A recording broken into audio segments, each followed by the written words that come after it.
नमस्कार विद्यार्थियों, श्री श्याम कॉलेज की ऑनलाइन क्लासेज में आपका स्वागत है। इस क्लास में हम बीए बीएड फोर्थ ईयर के लिए भौगोलिक चिंतन का इतिहास पढ़ रहे हैं, जिसका ये 60वां भाग है। भौगोलिक चिंतन के इतिहास में हम पढ़ रहे थे पुनर्जागरण के काल में।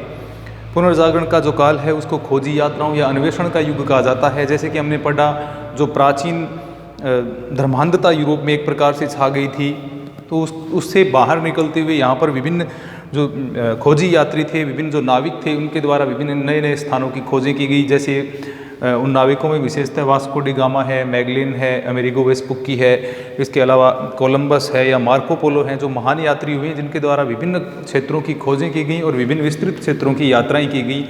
और वहाँ से जो उनके द्वारा ज्ञान एकत्रित किया गया, विभिन्न मार्गों की जो खोजें की गई, उनके बारे में जानकारियाँ हैं वो भौगोलिक ज्ञान में के रूप में उनके द्वारा प्रस्तुत की गई। तो उनके बारे में, यानी महान जो यात्री हुए हैं पुनर्जागरण काल के, उनके बारे में हम पढ़ेंगे। यानी पुनर्जागरण काल के प्रमुख खोजी यात्री।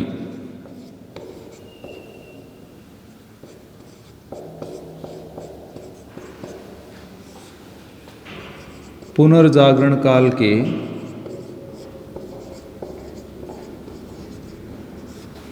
प्रमुख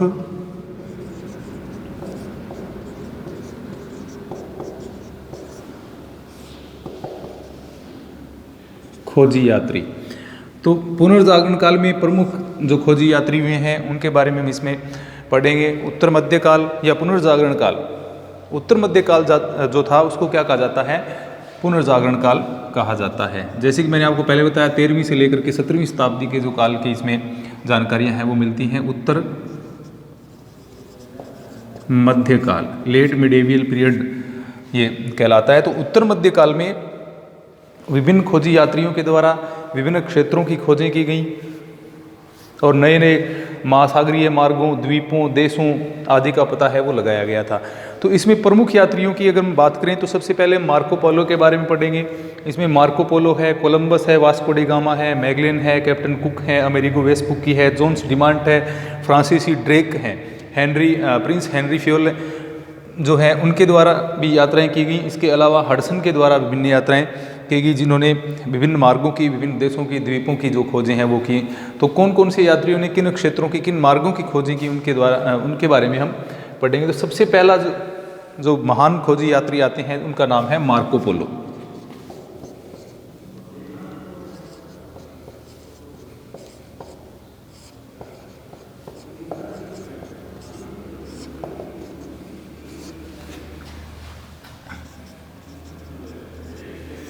महान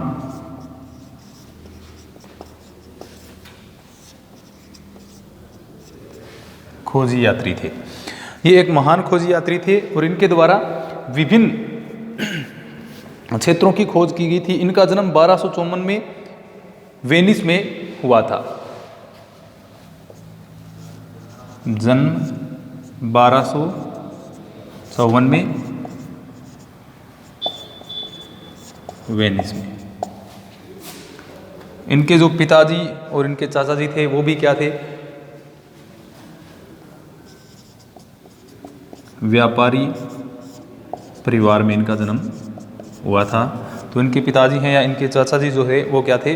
व्यापारिक थे। निकालो और माफिया जिनके नाम थे। तो वो उनके द्वारा जो समुद्री मार्ग हैं उनके द्वारा एशियाई देशों की यात्राएं की जाती थी। क्योंकि वो व्यापारी थे तो इन क्षेत्रों में जो समुद्री मार्ग थे उनके द्वारा यात्रा वो किया करते। तो एक व्यापारी परिवार में इनका जन्म हुआ था और लगभग 17 वर्ष की आयु में ही जो मार्को पोलो हैं वो अपने चाचा और पिता के साथ चीन की यात्रा पर निकले थे। 17 वर्ष की आयु में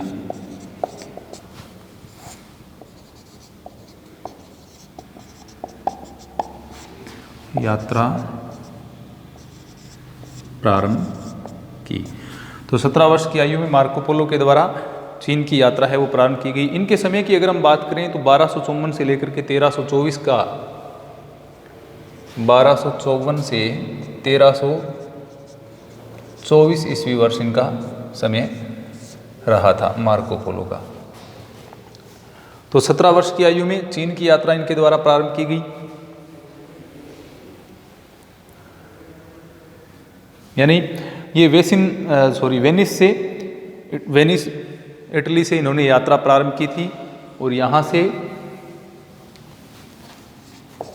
वेनिस इटली, यहाँ से यात्रा प्रारंभ करते हुए ये फिलिस्तीन, इराक,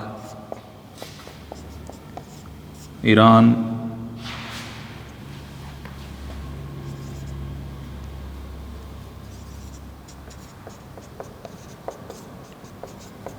अफ़गानिस्तान, इसके अलावा मंगोलिया, यहाँ से फिर पूर्वी चीन, श्रीलंका, भारत का पश्चिमी तट, हार्मुज। इस प्रकार से ये क्या है, इनकी यात्रा का क्रम रहता है। यानी इन्होंने अपनी यात्रा है वो वेनिस से प्रारंभ की और यहाँ से आगे चलते हुए ये पश्चिमी एशिया में, उसके बाद में मध्य एशिया में इराक, ईरान, अफ़गानिस्तान वाले क्षेत्र में ये पहुँचे। इसके बाद में ये आगे बढ़ते हुए चीन में पहुँचे,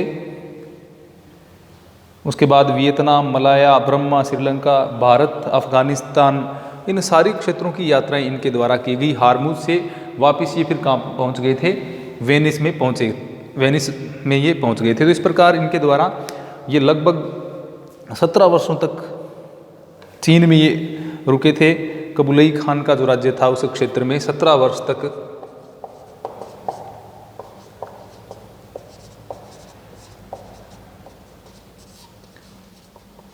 कबूलई खान के राज्य में रुके। इसके पीछे थोड़ा सा ये इन्होंने इसके जो चीन के जो विशेषतः पूर्वी भाग हैं, उसके अलावा या इसका जो साम्राज्य था, इसके विभिन्न दूरवर्ती प्रदेशों के जो तथ्य हैं वो इसके द्वारा खोजे गए थे। 1292 के आसपास ये मंगोल राजकुमारी को समुद्री मार्ग से अर्गुन खान के पास लेके जा रहे थे। 1292 समुद्री मार्ग से इन्होंने ये यात्रा प्रारंभ की थी। तो यहाँ से ये 1292 में जो मंगोल राजकुमारी थी वो फारस के सम्राट अर्गुन खान के पास वो उसको लेके जा रहे थे। तो वहाँ जाते समय ये मानसूनी हवाओं का सामना इनको करना पड़ा था।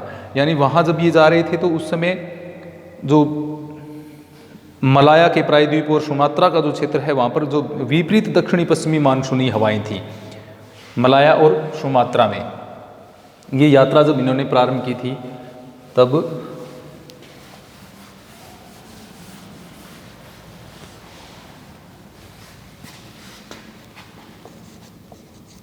मलाया एवं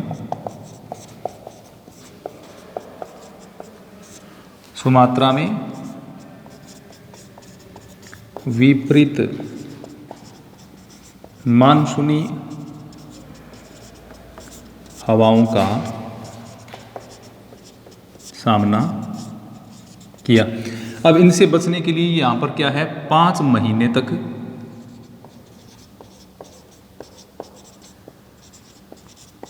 रुके थे। यानी मलाया और सुमात्रा वाला जो क्षेत्र है वहाँ पर विपरीत मानसूनी हवाएं जब इनके रास्ते में आई तो लगभग इन हवाओं से बचने के लिए उन्हें 5 महीने तक ये रुके थे। जाजी बेड़ा है इनका, यानी ये जो अंडमान निकोबार वाला क्षेत्र है वहाँ से होकर के ये, यानी श्रीलंका, भारत का जो पश्चिमी तट है वहाँ से वो ये फारस या जो होर्मुज क्षेत्र है वहाँ पर ये पहुँचा था, फारस के होर्मुज।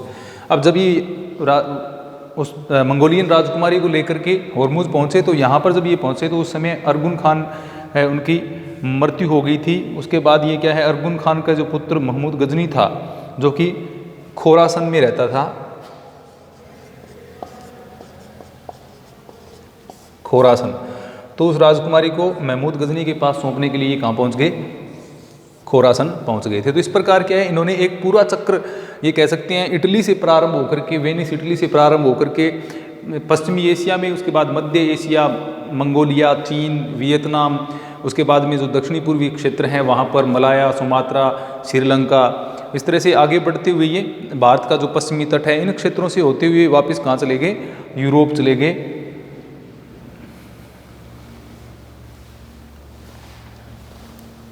खोरासन से कुस्तुनतुनिया होते हुए ये वापस चले गए यूरोप, और ये 1292 में इटली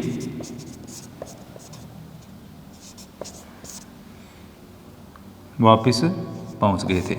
1292 में इटली पहुंच गए। तो इस प्रकार ये इन्होंने पूरा जो क्षेत्र था यानी पूरी एशिया महाद्वीप का एक प्रकार से इन्होंने चक्कर लगा दिया था। पूरा एशिया महाद्वीप के जो क्षेत्र हैं विशेषतः मध्य पश्चिमी एशिया है, मध्य एशिया, पूर्वी चीन वाला जो भाग है या पूर्वी एशिया जिसको हम कह सकते हैं, उन क्षेत्रों की तरफ ये पूर्णतः पूरा क्षेत्र इनके द्वारा अपनी यात्राओं में सम्मिलित किया गया।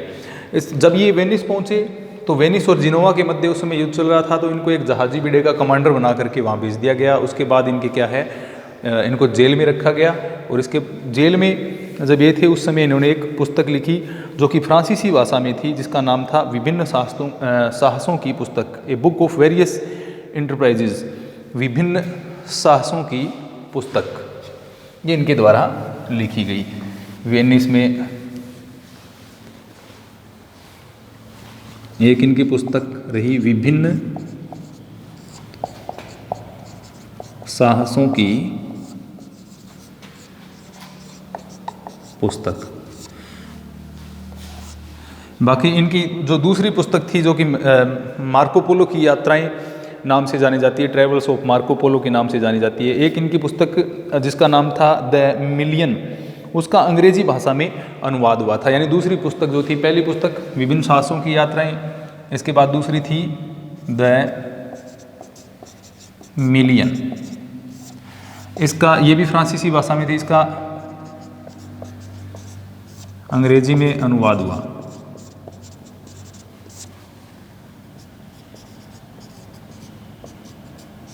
ट्रेवल्स ऑफ मार्को पोलो, या कह सकते हैं मार्को पोलो की यात्राएं। ये इनकी सर्वाधिक महत्वपूर्ण पुस्तक रही है, मार्को पोलो की यात्राएं, ट्रेवल्स ऑफ मार्को पोलो, जो कि पुस्तक लिखी गई थी फ्रांसीसी भाषा में, जिसका नाम था द मिलियन, जिसको बाद में अंग्रेजी भाषा में अनुवादित किया गया मार्को पोलो की यात्राएं, the travels of Marco Polo के नाम से वो आगे अंग्रेजी में अनुवादित हुई थी। तो इसमें इन्होंने जो एशियाई देशों में अपने अनुभव प्राप्त किए, यानी जो वेनिस से लेकर के इन्होंने पूरा जो पश्चिमी एशिया, मध्य एशिया, पूर्वी एशिया यानी चीन वाला क्षेत्र है, जहाँ पर चीन में ये लगभग उसे जो 17 वर्षों तक उस क्षेत्र में जहाँ पर ये रहे, मंगोलिया का जो क्षेत्र है उसमें, तो वहाँ से जितनी भी इन्होंने जानकारियाँ प्राप्त की, या इसके अलावा जिन मार्गों से ये होकर के गुजरे, उन मार्गों की विभिन्न जानकारियाँ हैं वो इनके द्वारा प्रदान की गई थी। तो सबसे महान जो यात्रियों में इनका नाम आता है, इससे संबंधित हमने पहले इनका मार्को पोलो नाम आया था इब्न बतूता। अरब जगत का मार्को पोलो किसे कहा जाता है? इब्न बतूता को अरब जगत का मार्को पोलो कहा जाता है। इन्हीं के आधार पर, क्योंकि इन्होंने भी बहुत लंबी यात्राएं की और इब्न बतूता ने भी बहुत लंबी यात्राएं की।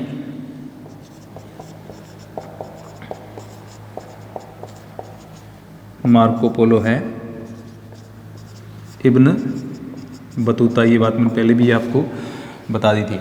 तो ये मार्को पोलो के द्वारा 2 पुस्तकें लिखी गई, विभिन्न साहसों की पुस्तक, इसमें भी इनके द्वारा जो नवीन क्षेत्रों में किस प्रकार से ये पहुँचे उनकी सारी जानकारियाँ इनमें मिलती हैं। इसके अलावा द मिलियन पुस्तक जो अंग्रेजी भाषा में, जिनका अनुवाद ट्रेवल्स ऑफ मार्को पोलो के नाम से हुआ, यानी मार्को पोलो की यात्राएं, जिसमें मार्को पोलो के द्वारा जो विभिन्न क्षेत्रों की यात्राएं की गई उनकी जानकारियाँ हैं वो देखने को मिलती हैं। इसके बाद में दूसरे महत्वपूर्ण अगर हम यात्री की बात करें तो वो हैं क्रिस्टोफर कोलंबस।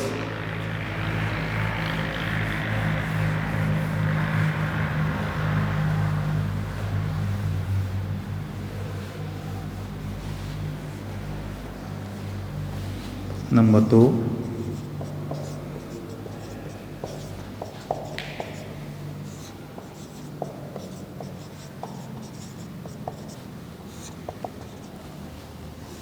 यूनानी और रोमन जो विद्वान हुए थे उसके बाद में अगर हम देखें तो यूरोपीय ज्ञान का जो एक प्रकार से यहाँ से सक्रिय हुआ था। इससे पहले क्या है, यहाँ पर बीच में एक प्रकार से धर्मांध युग आ गया था। तो इसके बाद में ये यात्राओं का युग, खोजों का युग पुनः प्रारंभ होता है। क्रिस्टोफर कोलंबस हैं, इनका जन्म भी इटली में हुआ था और ये इनके समय की बात करें 1451 से लेकर के 1506।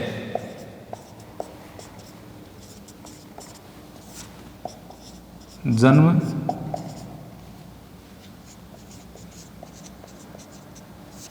जिनेवा, ये कहाँ था, इटली में इनका जन्म हुआ था और ये भी इनके द्वारा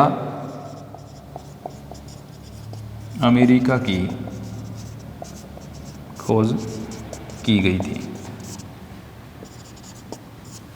जो कि इनकी सबसे महत्वपूर्ण कार्य एक प्रकार से माना जाता है। अब जैसा कि हमने पहले पढ़ा कि कोलंबस हैं वो यूरोप के पश्चिमी तट से पश्चिम की ओर चले और जिससे क्या हुआ, ये कहाँ पहुँच गए, अमेरिका पहुँच गए थे। तो नौ संचालन में इनकी बहुत ही रुचि थी और 25 वर्ष की आयु में ये लिस्बन में आकर के बस गए थे, एक मानचित्रकार के साथ में रहने लग गए थे। 25 वर्ष की आयु में लिस्बन यानी पुर्तगाल में है ये, में एक मानचित्रकार के पास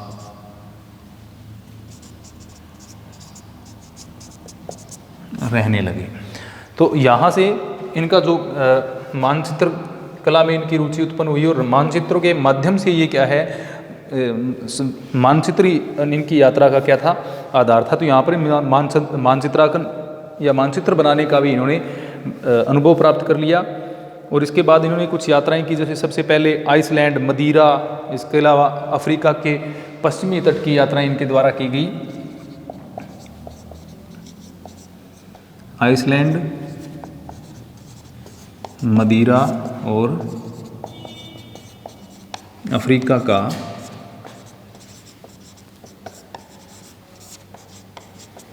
पश्चिमी तट, इन क्षेत्रों की यात्राओं इनके द्वारा की गई थी। इसके बाद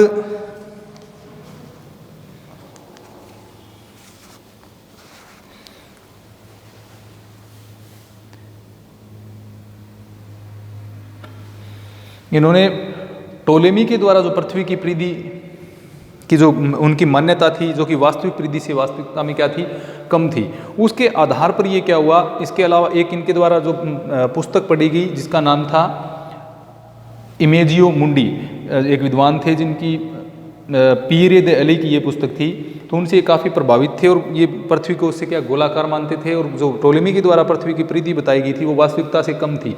तो इन सारी चीज़ों से इनको विश्वास हो गया था कि यूरोप से अगर हम पश्चिम की ओर यात्रा करेंगे तो पश्चिम की ओर यात्रा करने पर यहाँ से हम कहाँ पहुँच जाएंगे, भारत में पहुँच जाएंगे। और ये भारत से मसाले के व्यापार हेतु एक छोटे मार्ग का, लघु मार्ग का पता करना चाहते थे। जैसे पहले जो इनसे पहले मार्को पोलो के बारे में हमने पढ़ा, तो वो पहले यात्री थे जिन्होंने प्रशांत महासागर वाला जो क्षेत्र है और लाल भूमध्य सागर है उसकी यात्राएं जिनके द्वारा की गई थी। उसी प्रकार ये भी क्या है, एक नए व्यापारिक मार्ग की खोज करना चाहते थे, यानी अगर पश्चिम की ओर समुद्री यात्रा करके वो कहाँ पहुँचना चाहते थे, जापान, चीन और भारत आदि देशों में पहुँचा जा सकता है, ऐसी इनकी मान्यता थी। पश्चिम की ओर यात्रा करने पर भारत, जापान और चीन पहुंच सकते हैं, ऐसे इनकी मान्यता थी। इसी आधार पर इन्होंने अपनी यात्रा शुरू की अपने कुछ साथियों के साथ और ये पहुंच गए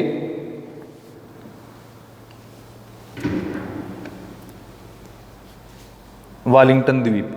अब वालिंगटन द्वीप से जिसका बाद में जिनका जब खोज के बाद इसको नाम पश्चिमी द्वीप समूह दिया गया, यानी पश्चिमी द्वीप समूह ये पहुंच गए थे। पश्चिम की ओर यात्रा की सीधी सी बात है, कहाँ पर पहुंचेंगे, सीधा पश्चिमी द्वीप समूह है, जिसको क्या कहा जाता है, वेस्ट इंडीज जिसको कहा जाता है। ये पश्चिमी द्वीप समूह है, इसी को ये क्या मानते थे, भारत इन्होंने मान लिया था। इनकी ये मान्यता रही थी कि मैंने जो खोज किया, यानी मैं जिन क्षेत्र में पहुंचा हूँ वो कौन सा क्षेत्र मानते थे, ये भारत वाला क्षेत्र ही ये मानते थे। वेस्ट इंडीज़ है उसको, इसके बाद में ये जो उत्तरी क्यूबा के तट से होते हुए अपने अन्य साथियों को छोड़ करके आगे बढ़ा, और उनको विश्वास क्या था कि जिस मार्ग की वो खोज कर रहे हैं, जिस मार्ग में वो जा रहे हैं, वो भारत से संबंधित है। यानी वेस्ट इंडीज़ को इन्होंने क्या समझ लिया था, भारत समझ लिया था। इसके बाद में ये 1493 को वापस पहुंचा पालोस नगर में, यानी वापस अपने स्वदेश ये लौट गया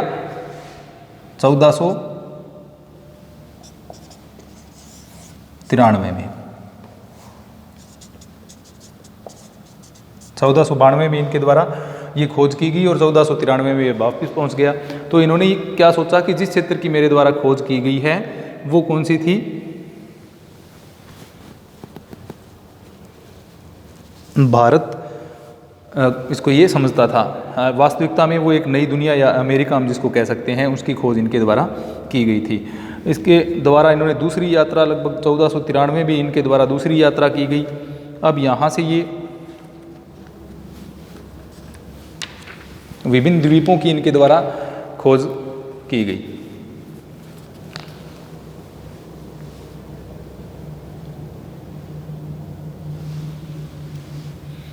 इन द्वीपों की अगर हम देखें तो इसमें Santa cruise, Puerto Rico, virgin आदि द्वीपों को इनके द्वारा खोजा गया था। सांता क्रूज है, पोर्टो रिको है, और इसके अलावा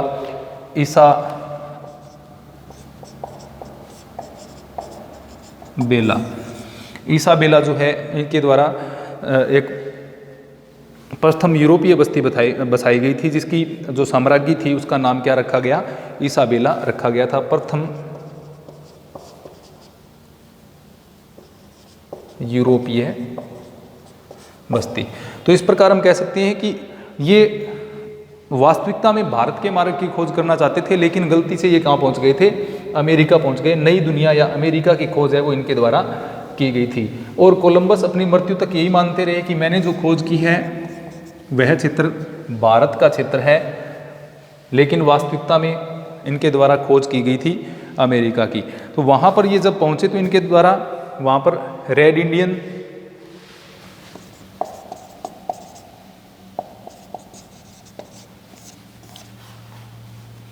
के बारे में इनको पता चला, जो रेड इंडियन जो प्रजाति है उसके बारे में पता चला या जानकारी मिली। इसके अलावा स्वर्ण भंडारों का इनको पता चला।